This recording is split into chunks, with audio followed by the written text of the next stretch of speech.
This is my new beginner-friendly planted Betta fish tank, and here's how I set it up. I decided to use an 8 US gallon or 30 litre portrait tank for this setup, but these tanks are a little taller than a standard cube, which makes it a little more challenging to find the right hardscape. I found a piece of spiderwood that was wide enough for the tank but did fall a little short in the height department. Thankfully I have a stash of Seryu stone, and I found a piece that was both wide enough to support the spiderwood while also being tall enough to make up for the height difference. However, since I hadn't pre-soaked the spiderwood, it would float without some way to anchor it to the stone, so I grabbed my trusty Moss Scapers glue to bond the wood to the rock. Moss Scapers gel does require a bonding material, but I had some tissue paper to fill the gaps between the wood and the rock. I added the glue to the wood, the tissue and the rock to try and secure everything together, but as usual I ended up adding far too much glue. Thankfully everything held in place, and I'll be able to hide the tissue and glue marks with plants later in the build. The Seryu stone worked perfectly to give the spiderwood the height that it needed, but I still wasn't sure about the exact placements for my epiphyte plants. So I decided to experiment with a few different arrangements and finally settled on one that felt right. I positioned the narrowleaf Java fern at the top to create a canopy effect, while placing the Anubias lower down on the hardscape out of direct light to try and reduce the chances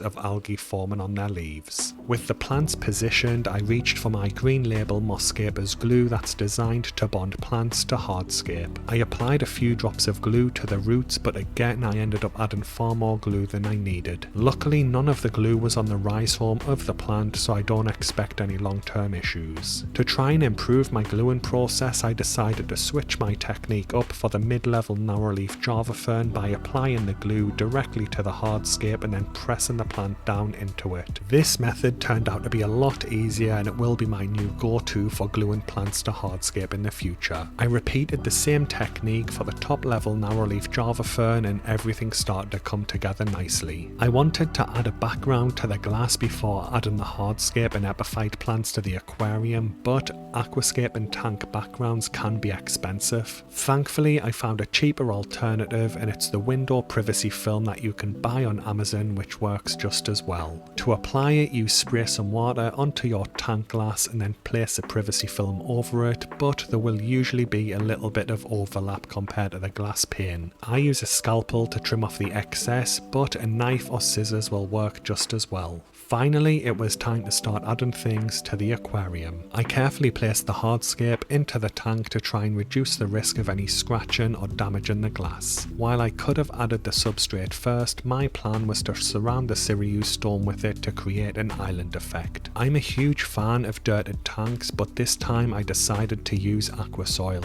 In my experience, most aquasoil products aren't worth a high price tag unless you're running injected CO2 to make full use of the additional nutrient content. Luckily, Fluval Stratum is cheap, easy to find in shops, and it isn't pre-soaked in an extra nutrient solution that could cause ammonia spikes during the initial setup, making it perfect for this tank. I started to add the substrate, but I did get a little excited and I ended up pouring most of it into one corner of the tank, so I had to use my hand to spread it out as evenly as possible. After a little bit of adjusting, I had a nice 2-inch layer of substrate around the hardscape in the tank, which should be perfect for my rooting plants. One challenge with Fluval Stratum is its lightweight, but adding a small amount of water to the tank at this stage does help to weigh it down, making it a lot easier to plant and stabilize everything. So moving on to planting the tank, and I was excited to try Monte Carlo for the first time, as I'd heard excellent things about the plant, but I was a little nervous about using it without CO2. Luckily there wasn't much nutrient gel on the roots, but I did rinse it anyway just to minimize the risks of any algae blooms. I divided the plant into small clumps for planting, but this process does get tiresome quickly. Using my planting tweezers, I carefully planted the small Monte Carlo clumps into the Fluval Stratum, filling out the foreground. Thankfully I didn't have any issues with the plants floating out of the substrate, and it was a pretty easy process. Next up was the Bacopa Caroliniana, a resilient stem plant that's easy to grow in a variety of water conditions, but it is a slow grow that does take time to establish. I separated it into small clusters and then planted it on both sides of the hardscape in the tank. Then I moved on to my Hygrophila Polysperma Rosanervig, a lovely stem plant known for its pink hues that can develop under the right lighting conditions, and I placed this at the back left of the tank. For the final plant I chose to add some Limnophila Sessiliflora, and I put this one in the back right. While I absolutely love this plant, it can struggle in low bioload tanks like this one will be, because its rapid growth rate lets it starve itself of nutrients by using everything up in the tank quickly. I do have some leftover liquid fertilizer that I can use to add some extra nutrients to the tank if needed, but I'm hoping that I'll be able to avoid that. After planting, I moved the tank to its final spot while it was still light and easy to move, and then I filled it with water. Since bettas are a tropical fish, most people will need to use a heater to maintain a temperature of around 81 degrees Fahrenheit or 27 degrees Celsius, and I chose to add a Fluval T50 heater. I went for a Hygrophila 957 light, which has a medium light intensity, and I hope that it'll be enough for the Monte Carlo carpeting plant to grow. I bought this light with my own money, but Hygrophila gave me a coupon code that will get US residents 5% discount and free shipping that I link in the description. Unfortunately, I lost the footage of me filling the tank with water, but I did add some tap water conditioner to make it safe for beneficial bacteria. Since Fluval Stratum isn't pre-soaked with a nutrient solution, I added a small amount of liquid fertilizer to feed the plants. At this stage the water did look a little bit cloudy, but it should clear up over a day or two. For filtration, both hang on back and sponge filters will work for this type of tank, but I personally prefer hang on back filters, so I went with a cheap All Pond Solutions model. It does come with a decent amount of foam biomedia, allowing it to work right out of the box, but I do like to customize my filters. So I got my 30 ppi foam and filter floss to use as additional media in the filter. I used the foam brick that came with the heater as a template to cut the new 30 ppi foam, so I knew it would fit in the filter bay. I doubt that this is essential for a low bioload tank like this one, but I did add both the 30 ppi foam that I just cut and the original block to the heat, along with a small piece of filter floss for mechanical filtration.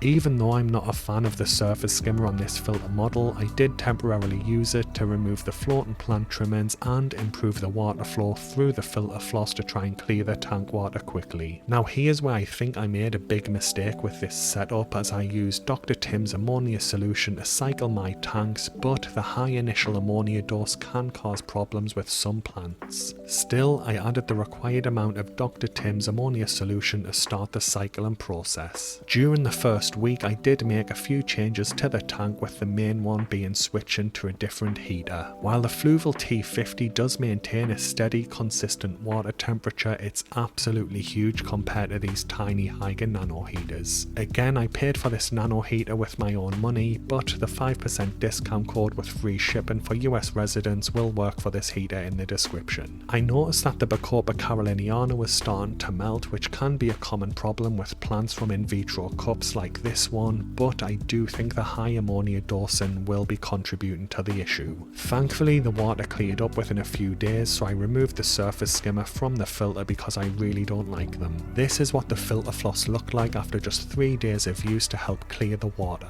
This is why I prefer customizing my filters with my own filter floss, as replacing the pre-made cartridges every month can get expensive. Instead, I just buy a large roll of cheap filter floss that lasts me for years. My Anubias had also started melting, which is often a result of transitioning from immersed out of water growth to submerged life. However, I do think the high ammonia levels during the cycling process did make it a lot worse than usual. The Hygrophila Polysperma Rosanervig began to develop its pink tint, but some of the lower leaves were starting to melt, likely due to ammonia issues. On a positive note, the Limnophila was absolutely thriving, adding around 1/2 inch of growth per day, and the Monte Carlo seemed to be doing fine. I did have a spare pot of Sterigani repens from another setup, so I decided to replace the melting Bacopa Caroliniana with it, and I do like the look of Sterigani repens once it starts to bush out. So fast forward to week 2, and this is what the tank was looking like. All 3 of the Anubias plants were starting to show signs of melt, but doing water changes to reduce the ammonia levels would have slowed down the cycling process. The Monte Carlo was showing visible signs of growth at this point, giving me confidence that it can grow without CO2 injection. Although the Bacopa Caroliniana on the left hand side of the hardscape had melting issues and was replaced with Sterigoni repens, the stems on the right hand side were mostly unaffected. This is what the new Sterigoni repens looked like after a week in the tank, and as you can see it's already started to bush out even though there's no injected CO2 in this tank. I added a small dose of liquid fertilizer to boost the nutrient levels as the Limnophila was growing rapidly and I wanted to make sure all of the plants had access to the nutrition they need. Since it takes weeks for the beneficial bacteria colonies to form in a new setup using this method, I didn't even check the water parameters for week 2.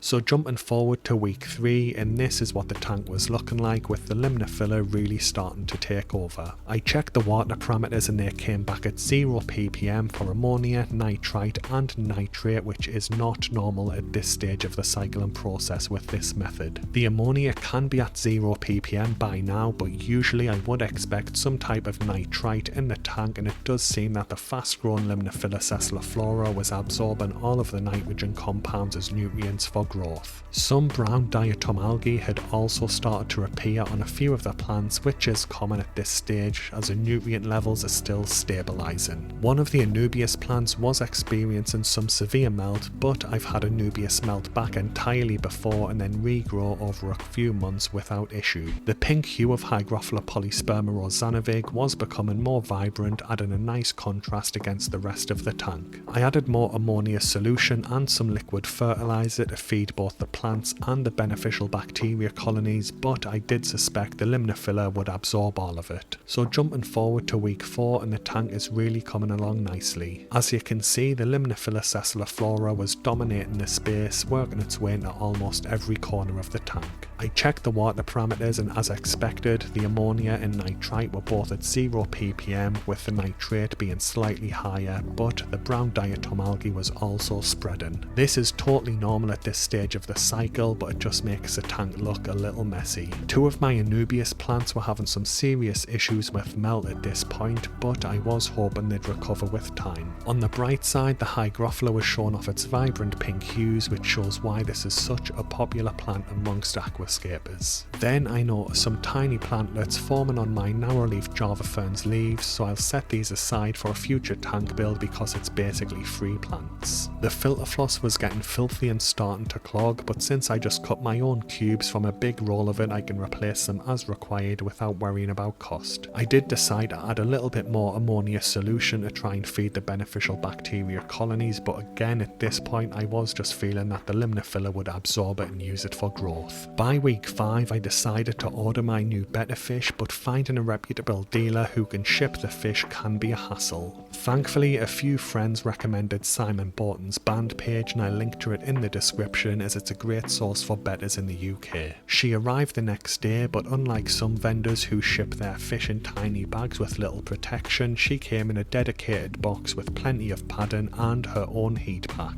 So I floated the bag in the tank to gradually bring her water temperature up to match the conditions of her new home. By chance my 2 new blue ram's horn snails also arrived at the same time, so I added them to the tank while my Betta fish was still temperature acclimated. She seemed surprisingly calm, but I was worried about how she'd react if I added shrimp after she'd been in the tank a few days and established her territory. So I decided to quickly net some yellow Neocaridina shrimp from my breeding tank and put them into this tank while she was still in the bag. I double checked the water parameters were safe with ammonia and nitrite still being at 0 ppm and decided to add the Betta. I netted her out of the bag to avoid introducing any of the shipping water into the tank and then placed her into her new home. Then I realised I'd made a potential mistake as the shrimp were still acclimating to this tank, exposed in the open, looking at all the brown diatom algae they had to eat. But thankfully my Betta fish went off and hid in the plant cover at first, giving the shrimp some time to settle in. Still, it didn't take long before the Betta fish emerged from hiding, and I thought she was going to hunt down every single shrimp in the tank.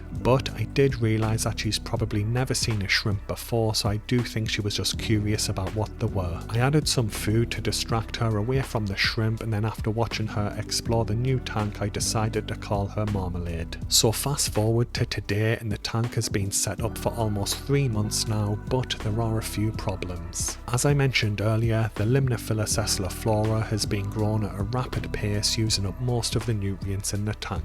So some of the other plants in the tank tank are starting to have issues, probably because the Limnophila is taking all of the nutrients out of the water, starving itself and the other plants. The Monte Carlo is starting to change colour, and I don't think this is from any brown diatom algae growing on it or anything like that. I do think it's a nutrient deficiency. Meanwhile, the Hygrophila Polysperma Rosanervig hasn't really grown much since its last trim, so I am planning to remove the Limnophila soon. Instead, I'll be replacing it with Rotala rotundifolia, another hardy, slightly slower grown plant that does well in my other tanks regardless of their conditions. While Limnophila usually needs trimming every week or two, Rotala rotundifolia usually only needs trimming once or twice per month, so I'm hoping the slow growth rate and less nutrient uptake will help the other plants. But other than that, I'm really happy with how this tank is coming along, and Marmalade, my betta fish, seems to love her new home, and she's the most curious betta fish I've ever kept, as she's always exploring. I did notice that one of the female shrimp was carrying eggs last month, and I'm pretty sure I spotted a couple of baby shrimp in here last week, but time will tell if they're on the menu for Marmalade or not. As usual, I will be sharing regular updates on this tank in my monthly fish room tour videos, so don't forget to follow along. That brings the video to an end, guys. I hope it's been helpful. Thanks for watching and have a good day.